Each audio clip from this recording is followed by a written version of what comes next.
राजा हिमाचल तथा मैना दोनों ही देवी उमा और भगवान शिव के ध्यान में लगे रहते थे। उत्तम समय पर मैना रानी ने गर्भ धारण किया और समय आने पर सती प्रकट हुई। उमा भी कन्या के रूप में प्रकट होकर सांसारिक जीव की तरह रुदन करने लगी। कन्या के रुदन को सुनकर सब बहुत ही खुश हुए। उनका नामकरण संस्कार हुआ तथा अनेक प्रकार के दान और वितरित किए गए। देवी जगदम्बा भी कई तरह की क्रीड़ाएं करने लगी और धीरे धीरे वो एक युवती बन गई। एक दिन भगवान शिव जी की प्रेरणा से हिमाचल के घर पे नारद जी पधारे। नारद जी का उन्होंने बहुत आदर सत्कार किया और कन्या के भविष्य के विषय में पूछा। तो नारद जी ने बताया कि कन्या बहुत ही भाग्यशाली है, परंतु उसका पति दिगंबर, निर्गुण, काम वासना रहित, माता पिता से हीन, अभिमान रहित तक साधु वेशधारी होगा। पर यह नारद जी की बात सुनकर हिमाचल और मैना बहुत ही दुखी हुए, परंतु नारद जी ने उन्हें समझाया, उनको आश्वासन दिया कि यह सभी लक्षण तो बहुत शुभ है, क्योंकि भगवान शंकर इसके पति बनेंगे। इसलिए पार्वती को शिवजी की प्राप्ति के लिए तप करना होगा। एक बार मैना ने अपने पति हिमाचल से कहा कि पार्वती अब बड़ी हो गई है, अतः इसके लिए वर की तलाश कीजिए। हिमाचल ने मैना से कहा कि नारद जी की बात कभी भी झूठ नहीं हो सकती, पार्वती जी से शिवजी की तपस्या करने को कहो। यह सुनकर मैना की आंखों में आंसू आ गए। वे पार्वती की कोमलता को देखकर बहुत ही दुखी हुई। इतने में पार्वती जी बोली, हे माता, मैंने आज प्रातःकाल ब्रह्म मुहूर्त में एक स्वप्न देखा है। मुझे एक तपस्वी व्यक्ति ने कहा कि हे भगवान, शिव की प्राप्ति के लिए तुम्हें तप करना होगा। यह सुनकर मैना ने सारी बात हिमाचल को सुना दी।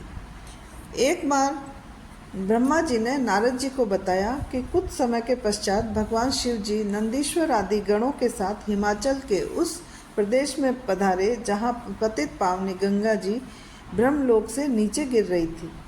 यह स्थान देखकर शिवजी उसे तप के योग्य समझकर आत्मचिंतन करने लगे। शिवजी के आगमन का समाचार सुनकर हिमाचल उनके दर्शन करने आए। उन्होंने शंकर जी को प्रणाम कर उनका विधिवत पूजन किया। भगवान शंकर ने हिमाचल से कहा कि मैं आपके यहाँ तप करने के विचार से आया हूँ, आप ऐसी व्यवस्था कर दें कि मेरे तपस्या में कोई विघ्न ना पड़े। हिमाचल ने कहा, प्रभु आप यहाँ तपस्या कर सकते हैं, आपकी तपस्या में कोई विघ्न नहीं पड़ेगा। ऐसा कहकर उन्होंने सभी प्रकार की व्यवस्था कर दी। कुछ दिनों के बाद फल फूल लेकर पार्वती के साथ हिमाचल भगवान शिव जी के पास पहुँचे। वहाँ पहुंचकर हिमाचल ने भगवान शिव को प्रणाम करके कहा, हे भगवान, यह मेरी कन्या पार्वती है, इसे मैं आपकी सेवा में लेके आया हूँ, कृपया इसे आप अपनी दासी समझकर स्वीकार करें। हिमाचल की बात सुनकर भगवान भोले शंकर ने अपने नेत्र खोले और सर्वांग सुंदर उमा को देखकर हिमाचल से बोले, हे राजन, यह कन्या चंद्रमा के समान सुंदर व रूपवती है। इस कारण मैं इसका यहाँ आना ठीक नहीं समझता, क्योंकि इससे तपस्वियों की तपस्या भंग हो सकती है। यह सुनकर हिमाचल व्याकुल और चिंतातुर हो गए। भगवान शंकर की बात सुनकर पार्वती जी बोली, हे योगीराज, आपने पिताजी से जो बात कही है उसका उत्तर मैं देती हूँ। आपने जो तप करने का निश्चय किया है वह क्या शक्ति युक्त नहीं है? यही शक्ति सभी कर्मों की प्रकृति बताई गई है। इसी से इस चराचर संसार का पालन, संहार और रचना होती है।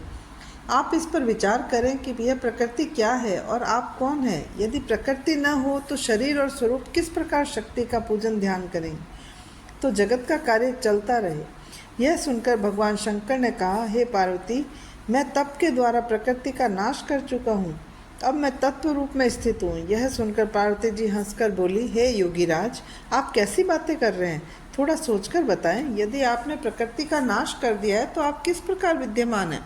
संसार के सभी कार्य कैसे हो रहे हैं? क्या आप प्रकृति के तत्व को नहीं पहचान रहे? आप पुरुष हैं और मैं प्रकृति हूँ। आप मेरी कृपा पर ही सगुण होकर निष्ठावान हैं, नहीं तो आप किसी भी कार्य को करने में समर्थ नहीं हो सकते। यह सुनकर शिवजी बोले, हे हिमाचल कन्या, यदि मैं माया रहित परमेश्वर हूँ तो तुम श्रद्धापूर्वक मेरी सेवा में तत्पर हो जाओ। और हे हिमाचल, हम तप करने की इच्छा रखते हैं, तुम्हारी यह कन्या चाहे तो प्रतिदिन हमारे यहाँ आ सकती है। उसी दिन से पार्वती जी प्रतिदिन शिव जी के दर्शन करने आने लगी। यह षोडशोपचार पूजन करके प्रतिदिन चरणामृत लेने आने लगी। इधर तारकासुर के डर से पीड़ित हुए मुनि तथा इंद्रादि आदि देवता ब्रह्मा जी से बोले, कोई ऐसा उपाय करो भगवान, जिससे शिव जी पार्वती जी को ग्रहण कर लें और हमारा कार्य सिद्ध हो जाए।